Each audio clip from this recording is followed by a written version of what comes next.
Fatherly lessons.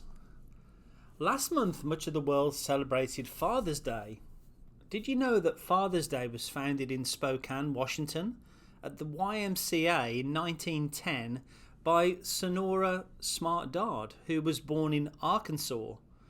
Its first celebration was in the Spokane YMCA on June the 19th, 1910. Her father, the Civil War veteran William Jackson Smart, was a single parent who raised his 6 children there. In today's world, where nearly 50% of marriages end in divorce or separation, it's important to remind ourselves of the honourable duties that fathers have in the raising of their children. Children want to make their fathers proud, and an involved father promotes inner growth and strength. Studies have shown that when fathers are affectionate and supportive, it greatly affects a child's cognitive and social development. It also instills an overall sense of well-being and self-confidence. I can see so many correlations between good fathering and good leadership. Here are 7 that immediately came to mind. Number 1, good fathers are hard workers. Just as a good father knows they must work hard and provide for their families, good leaders also understand they too must work hard and provide for their team or their organisation. Just as teams and organisations are negatively impacted by a lazy and slothful leader, so indeed is a family. Number 2, good fathers are present.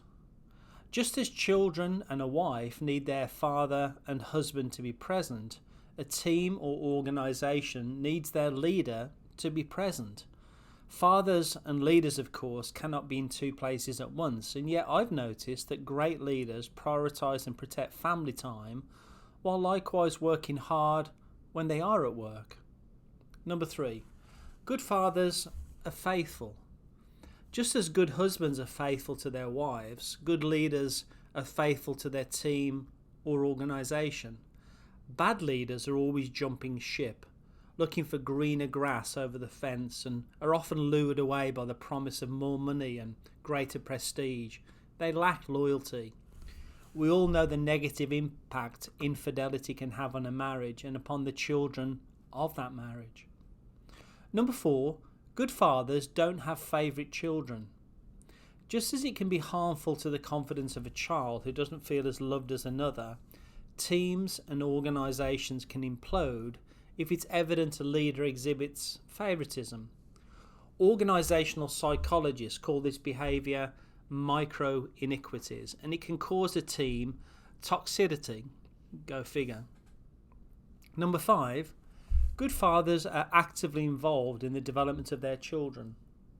Just as good fathers support and cheer on their children in academic matters or extracurricular activities, great leaders help to develop their direct reports. When I think back over the leaders who got the best out of me, it's the ones who seem to care about my personal and professional development. Number 6, good fathers are selfless. Just as good fathers put the needs of their children ahead of their own, a good leader is more interested in wanting the best for the employees within their team or organisation than looking out for their own self-serving agenda. Number 7, good fathers correct bad behaviour. Just as good fathers correct bad behaviour from their children in an appropriate manner, good leaders deal affectionately with such difficulties within their team or organisations. No one enjoys being disciplined or being the disciplinarian, but I often think how much of our societal issues and workplace dysfunction could have been corrected at home long before it became a pattern of behaviour for the individual. Yet having said all of the above, a child has free will, and just as a father can raise 2 children in exactly the same manner, they may not turn out the same. Likewise, a leader may provide, be present, be loyal, not exhibit favouritism, be involved in the development of their direct reports, be selfless and correct bad behaviour, only to find different responses from different employees. See, regardless of the outcome, a good father, like a good leader, focuses on doing the right thing in the hope that his efforts will produce good fruit. He knows the harvest may be enjoyed today, maybe tomorrow, or it may never come because of factors outside of his control. But he knows his job is simply to sow good seed. And so for today, he just keeps being a good father and a good leader.